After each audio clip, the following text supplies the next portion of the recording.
মাত্র একটি ভুলের কারণে তোমার এইচএসসি পরীক্ষার ওএমআর কিংবা উত্তরপত্রটা বাতিল হয়ে যেতে পারে।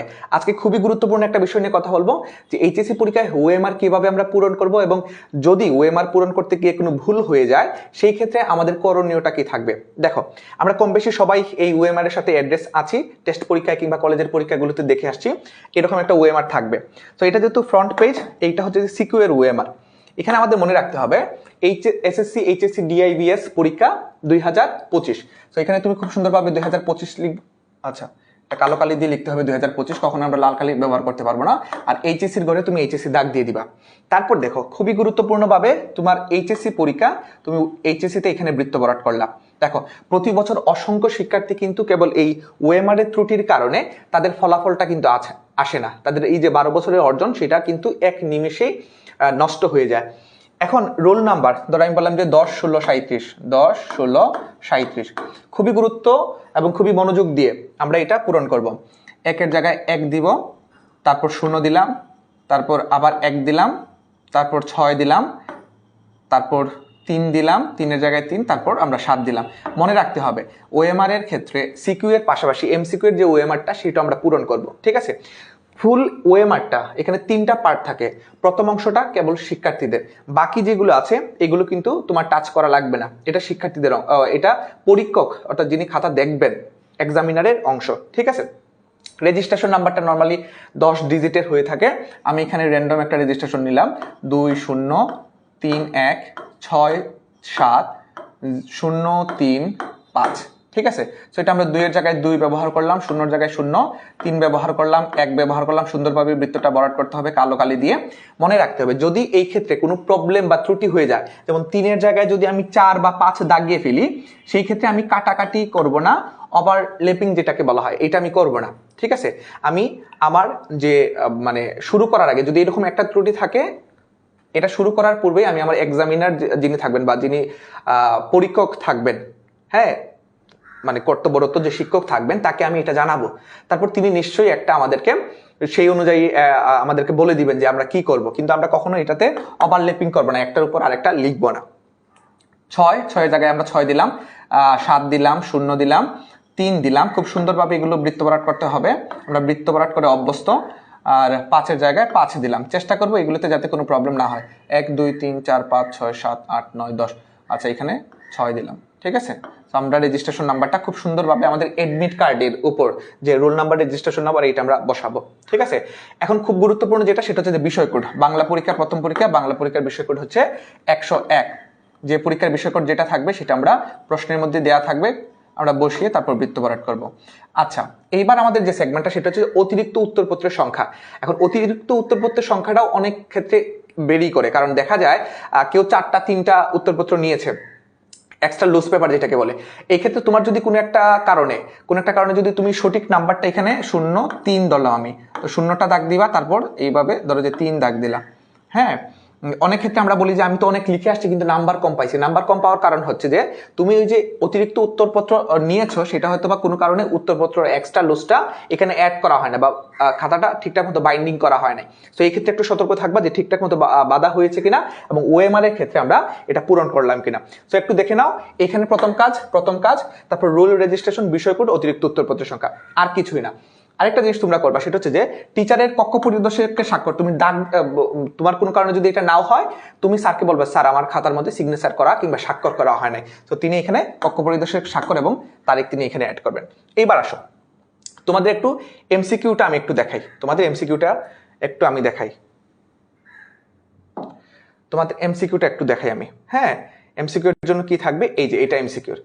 আচ্ছা, এখন অধিকাংশ শিক্ষার্থী একটা দুশ্চিন্তায় ভুগো। দুশ্চিন্তাটা কি ভাই, যে আমি সেট কোড দিয়ে আসতে পারি না। এই জন্য আমি তোমাদেরকে প্রথমে যেটা বলবো, ভাই তুমি যখন এমসিকিউ এর উত্তরপত্রটা পাবা বা ওএমআরটা পাবা, তখন প্রথমেই এটা কি করবা, সেট কোডটা লিখে ফেলবা। ধরো যে তুমি খ সেটের উত্তর দিচ্ছ, ঠিক আছে।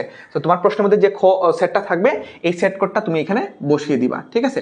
মনে রাখবা এই নৈর্বৃত্তিক, এই এমসিকিউ বা নৈর্বৃত্তিকের মধ্যে ব্যক্তির কোনো হাত নাই। তুমি যদি এখানে সেট কোড যদি ক্ষয়ের জায়গায় যদি কোনো কিছু না দাও, তাহলে তিনি আসলে বুঝবেন না এবং তোমার উত্তরপত্র কিন্তু খাতাটা দেখা হবে না, মূল্যায়িত হবে না এবং তোমার রেজাল্টটা আলটিমেট ফেল আসবে। বা তুমি যদি এখানে ক্ষয়ের জায়গায় তোমার সেট কোড ধরো যে তোমার সেট কোড খ, কিন্তু তুমি এখানে দাগ দিয়ে দিছো গ, তাহলে ওই যে গ সেটের যে উত্তরটা মানে কম্পিউটার যখন রিড করবে তখন কিন্তু গ সেটের উত্তরটাই কিন্তু কাউন্ট করা হবে। তো অবশ্যই আমরা সেট কোডটা প্রথমে দিয়ে দিব, নাহলে আমরা মানসিক একটা দুশ্চিন্তায় ভুগি। এরকম শিক্ষার্থী প্রতি বছর পাওয়া যায়, যারা পরীক্ষা দিয়ে আসে বলে যে ভাই আমি সেট কোডটা ঠিকঠাক মতো বসাইছি কিনা দিছি কিনা আমার মনে নেই, এজন্য প্রথমে তুমি সেট কোডটা দিয়ে দিবা। ঠিক আছে, রোল রেজিস্ট্রেশন নাম্বার পরে দাও। রোল রেজিস্ট্রেশন নাম্বারের মধ্যে ধরো যে ওই যে 10 16 37, তারপর আমরা র্যান্ডম যে নাম্বারটা 20 15 16 37 যেটা থাকবে আর কি রেজিস্ট্রেশন নাম্বার সেটা বসাবো। ঠিক আছে, তো এখানে রোল নাম্বারটা তো আমরা বসালাম, রেজিস্ট্রেশন নাম্বার আমরা এইভাবে বসাবো 3 7। ঠিক আছে, ছোট্ট একটা ভুলের কারণে কিন্তু তোমার দেখা যাবে যে পরীক্ষায় আর আসবে না, রেজাল্ট আসবে না। বিষয় কোডটা 101 বসালা, 101 101 সুন্দর করে বসালা। এখন দেখো এইখানে বলছে অবশ্যই কালো পয়েন্ট কলম দিয়ে বৃত্ত ভরাট করতে হবে। বৃত্ত ভরাটের ক্ষেত্রে তোমার 30টা এমসিকিউ, ধরো যে তোমার 30টা এমসিকিউ, তাই তো 30টা এমসিকিউ এর মধ্যে তুমি প্রথমেই না থেমে 1 থেকে 30 পর্যন্ত অ্যান্সার করা শুরু করবা। প্রথম প্রশ্ন, দ্বিতীয় প্রশ্ন, তৃতীয় প্রশ্ন, 4 নম্বর প্রশ্নটা তুমি পারো না, স্কিপ করে এটাতে সময় নষ্ট না করে তুমি 5 নম্বর প্রশ্নে যাও। এইভাবে তুমি দেখা যাবে তুমি 25টা প্রশ্ন বা 23টা প্রশ্ন প্রথমে পারছো। প্রথমে কয়টা? 25টা বা 23টা প্রশ্ন তুমি প্রথম ধাপে দিয়ে দিছো ফার্স্ট অ্যাটেম্পটে তুমি এতগুলো দিয়ে দিছো। এখন সেকেন্ড অ্যাটেম্পটে তুমি আসবা, বাকি তোমার যে 6-7টা থাকবে সেকেন্ড অ্যাটেম্পটে চেষ্টায় তুমি আসবা, এসে দেখবা যে এখানে অনেকগুলো এই 6-7টার মধ্যে 3-4টা তোমার মাথার মধ্যে আবার নতুন করে আসছে, তো তুমি ওইগুলো দিবা। ঠিক আছে, এটা করলে কি হবে, ধরো যে তুমি যে প্রশ্নটা পারো সেই প্রশ্নের উত্তরগুলো করলে মাথা থেকে এটা যাবে না, যেহেতু এমসিকিউ এর প্রশ্ন এবং এমসিকিউ যেহেতু 4টা অপশন, দেখা যাবে 10 মিনিট বা 5 মিনিটের ব্যবধানে তুমি অন্য আরেকটা প্রশ্ন মনে হইতে পারে অপশন দেখে গুলিয়ে ফেলতে পারো। এই জন্য অবশ্যই যেহেতু এমসিকিউ এর মধ্যে একটা সুবিধা হচ্ছে যে উত্তরটা প্রশ্নের মধ্যেই দেওয়া থাকে, উত্তরটা প্রশ্নের মধ্যেই থাকে 4টার মধ্যে, সো যে কোনো একটা তুমি নিবা। সো এরকম ভাবে 30টা দাগাবা এবং ঠিকঠাক মতো দাগাবা। এখন তোমাদের একটা প্রবলেম, এটা কালো কালি নেই, তোমাদের একটা প্রবলেম যে ভাই আমি ইচ্ছা করে দেখা গেল যে 30 বা 6 নাম্বারের খ আমি জানি, কিন্তু চোখের ধাঁধা পরে আমি 7-এর 6-এর কি দাগ দিয়ে দিছি, গ দাগ দিয়ে দিছি। এই ক্ষেত্রে কি কাটাকাটি করব? উত্তর হচ্ছে যে প্রথম কথা, যেহেতু এটা লেজারের মাধ্যমে দেখা হয়, কম্পিউটার রিড করে, এই জন্য কাটাকাটি করলেও লাভ হবে না, কাটাকাটি করলেও কি হবে না, লাভ হবে না। তারপরে মনের সান্ত্বনার জন্য আমি বলবো কাটাকুটির ওভারল্যাপ এরকম না করে, একটা আরেকটা নষ্ট না করে, যেমন 7-এর কিন্তু ক এর মধ্যে কিন্তু দাগ পড়ে গেছে, এভাবে দাগ দিয়ে থেকে এভাবে না করে তোমার যদি মনের সান্ত্বনার জন্য তুমি দিয়ে আইসো। ঠিক আছে, যদিও এটা 99% ক্ষেত্রে হওয়ার সম্ভাবনা নাই। এখন তুমি দাগ দিয়ে দিছো 2টা, হ্যাঁ তুমি জানো যে 8-এর উত্তরটা খ হবে 100%, রবীন্দ্রনাথ ঠাকুরের জন্ম 1861, এটা দুনিয়া উল্টে গেলেও চেঞ্জ হবে না, কিন্তু তুমি 8-এর মধ্যে গ না দিয়ে খ দিয়ে দিছো, তখন গটাও দিয়ে দিও। ঠিক আছে, দিয়ে দিও, কাটাকুটি করো না, আল্লাহ ভরসা।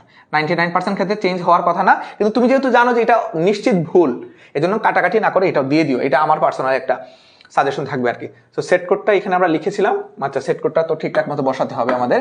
তারপর এখানে কক্ষ পরিদর্শকের স্বাক্ষর হলো কিনা, তারিখ লেখা হলো কিনা, সেটা তোমরা একটু কনফার্ম হয়ে নিবা। ঠিক আছে, এখন তোমাদের প্রশ্ন যে ভাই যদি কোনো কারণে ওএমআর যদি ভুল হয়েই যায় তাহলে কি করব?